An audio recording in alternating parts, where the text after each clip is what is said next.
조합제 TV 시청자 여러분 안녕하십니까. 2019년 3월 11일 오전 7시 15분입니다. 어제 밤에 보도를 해드렸던 이 에티오피아 항공사의 보잉 737 맥스 A 추락 사건이 지금 세계 언론의 탑 뉴스가 되고 있습니다. 150명 이상이 죽은 것도 큰 비극이지만은 이 기종이 최신 기종인데다가 똑같은 기종이 지난해 10월에 자카르타에서도 비슷한 사고를 냈다는 사실입니다. 이 두 사고가 공통점이 있습니다. 자카르타에서 일어난 사고는 라이언 에어의 보잉 737 맥스 8형인데 189명이 죽었습니다. 자카르타 공항에서 이륙해서 11분 뒤에 추락을 했는데 그 11분 사이에 이 비행기가 이렇게 올라가지 않고 올라갔다가 내려갔다가 이런 것을 한 20차례 되풀이하다가 결국 떨어졌는데 지금 추측은 상당한 근거를 가지고 있습니다만 충돌 방지 장치가 오작동을 해가지고 결국은 비행기를 떨어뜨려 버렸다 이런 내용인데 이번에 이 에티오피아 비행기도 같은 기종인데다가 또 라이언 에어처럼 아주 최신형입니다. 최근에 도입된 새 비행기였어요. 그리고 좋은 날씨였습니다. 날씨가 아주 좋은데 떨어졌어요. 더구나 공통점이 이륙 직후에 떨어진 겁니다. 라이온 에어는 이륙 11분 뒤에, 이티오피아 항공기는 이륙 6분 뒤에 떨어졌어요. 그런데 플라이트 레이더 24라는 이 인터넷 사이트에서 공개한 이 비행기의 항적을 보면은 이 비행기 또한 이렇게 빨간 선으로 되어 있습니다. 즉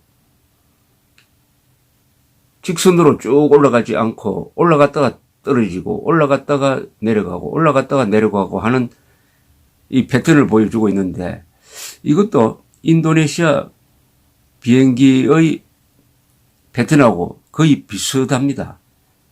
그러면 이티오피아 비행기도 충돌 방지 장치의 오작동에 의한 것이냐 하는 결론은 지금 내릴 수가 없죠. 다만 그런 의심이 가니까 지금 보잉 737 맥스 8이라는 기종이 세계에서 가장 많이 팔리는 비행기입니다. 한국에도 저가 항공사에서 지금 도입을 하고 있습니다. 세계에서 가장 많이 팔리는 비행기에 똑같은 기종이 한 5개월 차이로 똑같은 환경에서 비슷한 모습을 보이면서 떨어졌다. 앞으로 어떤 결론이 날지 모르겠는데 이건 세계 항공사에 큰 아마 충격을 주게 될 것이라고 생각합니다.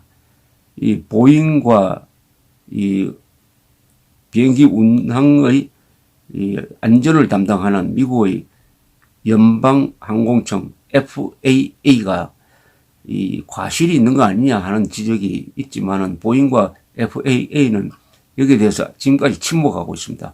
왜냐 완전한 기록가 나와야 된다. 그런데 또 떨어졌다. 앞으로 계속 그 전개 상황을 보고해 드리겠습니다. 오늘은 전두환 전 대통령이 광주에 가서 재판을 받는 날입니다. 사자의 명예훼손으로 기소가 되었습니다. 핵심은 회고록에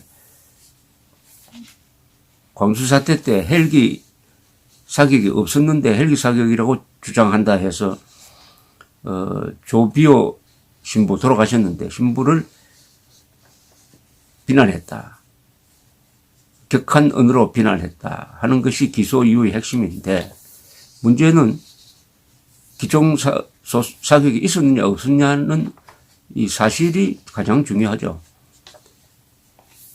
그런데 지금까지는 국가직 조사에 의해서 기정사실이 없다는 것이 여러 차례 확인이 되었는데 작년에 국방부가 재조사위원회를 만들어서 내린 결론은 기정수사가 있었다는 겁니다. 그런데 조종사들은 어느 누구도 기정수사를 했다는 사람이 없습니다. 쏘아라는 명령은 내렸지만 현장에 가보니까 쏠 수 없었다. 그래서 못 쏘겠다 해서 정리가 된 거다. 단 한 사람도 쏘았다는 사람이 없고 맞았던 사람도 없고 또 치료했다는 사람도 없고 뭐 이런 건데 만약 이 국방부 조사 저는 이걸 완전히 왜곡된 결론이 잘못된 조사라고 생각하는데 그것을 근거로 재판을 하면은 전두환 전 대통령이 아주 유죄를 받을 가능성도 있습니다. 그래서 자연히 헬기 기총 소사가 있었느냐 없었느냐 하는 게 또 쟁점이 되었습니다. 그리고 재판이 서울에서 받도록 해달라고 전두환 측에서 요구를 했는데 거절을 당했습니다. 광주라는 특수한 지역에서 과연 부산에 있는 노령의 더구나 치매를 앓고 있다고 하는데 내려가서 재판받는 것보다 재판 관할지를 서울로 옮기는 게 합리적이고 그것도 법리에 맞다고 저는 보는데 어쨌든 공정한 재판이 이루어져야 됩니다. 민심에 휘둘리면 안 됩니다. 오늘 조선일보의 마이클 브린이라는 이 한국의 주재에서 오랫동안 책과 글을 써온 마이클 브린 씨가 이야기를 했는데 한국에서는 민심이 법 위에서 노는 것이 민주주의 가장 큰 위기라고 했습니다. 민심이 법을 지배하면 그것은 민주주의가 파괴됩니다. 민심. 왜냐? 민심은 감정적입니다. 합리적이지 않아요. 사실에 기초하지 않는 수가 많습니다. 무엇보다도 민심은 매우 자주 변합니다. 그런 민심이 법을 휘두르기 시작하면 그때부터는 선동꾼이 정치를 지배하게 됩니다. 박근혜 전 대통령 탄핵이 민심이라는 이름으로 이루어진 거 아닙니까? 민심이 검찰, 법원, 정치, 헌법재판소까지 큰 영향을 미친 것 아닙니까? 그래서 민심을 숭앙하기 시작하면은, 민심을 법치 위에 놓기 시작하면은 이 민심이 우상숭배의 대상이 되고 때로는 야수와 같이 된다. 야수처럼 되어버린다 하는 것이 마이클 브리지 표현인데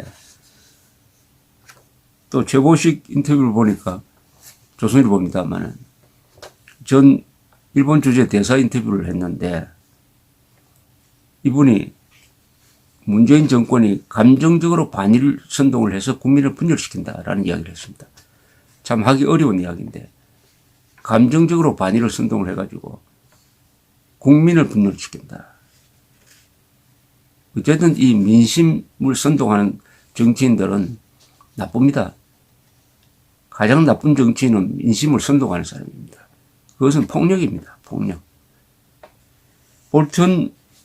요새 존 볼턴 백악관 국가안보보좌관이 아주 적극적으로 언론에 나서고 있습니다. 하노이 회담 결렬 이후에 자신의 페이스대로 트럼프 대통령이 움직이고 있다는 자신감을 표현인 것 같은데 어제도 이 ABC 방송에 나와가지고 현 상황을 정리를 했습니다. 이걸 좀 소개를 해드리겠습니다. 가장 머리에 속 들어오는 이야기가 시간은 북한 편이 아니다. 시간은 미국 편이다. 지렛대는 북한이 가지고 있는 게 아니다. 우리가 가지고 있다. 하노이 회담 결렬을 통해서 김정은 위원장은 트럼프 대통령과 미국이 뭘 원하는지 확실하게 알았을 것이다. 동시에 협상 원칙에서 조금씩 상호적으로 하는 거 이거 안 한다. 제가 말 좀 잘못했습니다. 단계적으로 조금씩 팔아먹는 그런 식의 거래는 안 한다. 일괄 타결을 해야 된다. 일괄 타결, 핵을 포기하라. 그럼 우리 제재 풀어준다. 플러스 경제 지원 해주겠다. 이렇게 해결을 해야지 영변 포기할 테니까 뭐 좀 해달라 이런 식으로는 안 된다. 과거에 그런 식으로 했기 때문에 실패했다. 이런 몇 개 원칙을 분명하게 밝혀버렸습니다. 그러면서 지금 북한이 미사일 다시 발사 시험하려고 준비를 하고 있다는 보도에 대해서는 논평을 하지 않겠지만은 예의주시하고 있다. 예의주시하고 있다. 김정은이 그런 방향으로 나간다면 트럼프 대통령은 꽤 실망할 것이다. 이건 경고를 했습니다. 김 위원장은 트럼프 대통령이 하노이 회담에서 왜 웃으면서 회담장을 나왔는지 잘 이해를 해야 된다. 잘 이해를 해야 된다. 우리는 북한과 어떤 합의를 맺어야 한다는 압박을 느끼지 않는다. 바른 합의를 원한다. 바른 합의를 원한다. 김정은에게도 그렇게 이야기를 했다. 이렇게 이야기했습니다. 3차 회담. 김정은과의 3차 회담은 열려 있지만은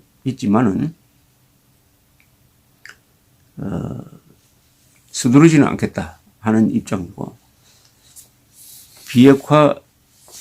비핵화가 뭐냐? 그동안에 혼란이 있었는데 북한이 말하는 비핵화는 한미동맹 해체를 포함한 조선반도의 비핵지대화였는데 그것은 상무시해버리고 볼턴은 비핵화의 정의를 분명하게 했습니다. 이렇게 했습니다. 고농축 우라늄과 플루토늄 재처리 역량을 포함한 북한의 핵무기 프로그램과 탄도미사일 폐기는 물론 미국은 생화학무기와 대량 살사 무기 프로그램 제거도 처음부터 포함되어 있었다. 그러니까 화생방이라고 하면은 군대에서 쓰는 용어인데 방사능은 핵무기, 생물학 무기는 세균 무기, 화학 무기는 독가스죠. 이걸 전부 다 폐기해야 된다. 그 다음에 북한 인권 문제도 포함되어 있습니다. 이게 우리가 원하는 비핵화다. 북한의 비핵화지 한반도 비핵화가 아니다. 말 정확하게 하자. 한반도 비핵화라고 선호하도 그건 당연히 남한이 핵이 없으니까 북한의 비핵화를 의미하는 거다. 이런 식으로 비핵화에 대한 논쟁 요소를 아예 없애버렸습니다. 북한이 이제 좀 황당하게 되었습니다. 북한은 한반도의 비핵화라는 말을 만들어가지고 한국을 항상 이렇게 요리하려고 했는데 미국에 통하지 않습니다. 미국이 그런 해석에 동의할 수 없다고 해버리니까 의미가 없게 되어버렸습니다. 이 볼턴 대사는 제가 이분 유엔 대사를 지낸 사람이라서 제가 대사를 하는데 1991년에 맺은 남북한 비핵화 공동선언대로 하면 된다고 합니다. 남북한 비핵화 공동선언은 북한이든 남한이든 재처리 시설, 우라늄 농축 시설, 핵폭탄 가져서는 안 된다는 것을 명시하고 있습니다. 그것대로 하면 된다는 겁니다. 그러니까 4.27 판문점 선언에는 그렇게 명확하게 안 되고 한반도의 완전한 비핵화라고 해가지고 애매모호하게 만들었는데 그것보다는 91년으로 돌아간 그 문서가 아주 유효하니까 그 문서대로 하면 된다라고 과거에 이야기한 적이 있는데 그게 핵심입니다. 우리한테 아주 중요한 유리한 공동선언서가 있는데 이상하게 김대중, 노무현, 문재인 이 세 대통령은 그 문서를 끄집어내지 않아요. 북한과 약속한 게 있는데 이것대로 그러면서 또 다른 합의를 합니다. 4.27 훨씬 후퇴한 겁니다.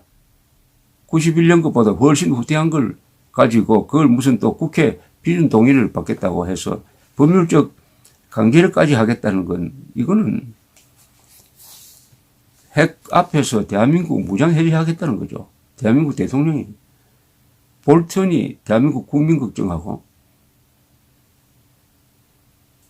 문재인 대통령은 김정은 걱정하고 하는 이런 판입니다. 그러면서 볼턴은 왜 이런 대량 살상 무기 전부 다 없애라고 하느냐. 주한 미군과 한국, 일본에 중요하기 때문이다라고 했습니다. 이거 고마운 이야기 아닙니까? 미국은 큰 위험에 처해져 있지 않지만 주한미군, 한국, 일본의 안전을 위해서도 다 없애야 된다. 이건 아베 수상이 제일 계속 주장했던 겁니다. 주한미군, 주일미군, 한국, 일본에 중요하니까.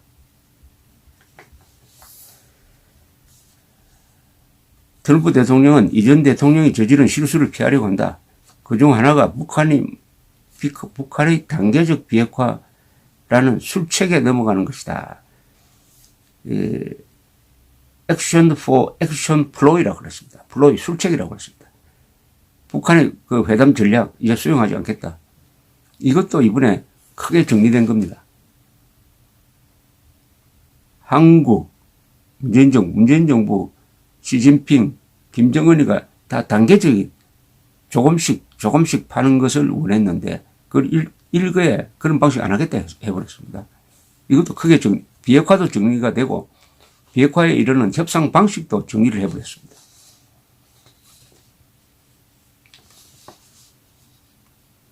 그러면서 자신있게 또 이렇게 이야기를 합니다. 김정은이 원하는 것은 경제 해제 또는 완화인데 그것을 얻기 위해서 핵 프로그램의 일부를 포기하겠다고 했는데 그런 식으로 하다가 지난 25년 동안 결국 비핵화에 실패를 하지 않았느냐. 북한이 지금 가장 원하는 것은 경제 제재다. 경제 제재다라고 단언적으로 이야기합니다.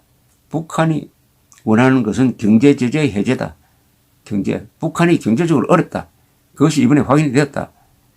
따라서 우리는 기다릴 수가 있다. 시간이 우리 편이다.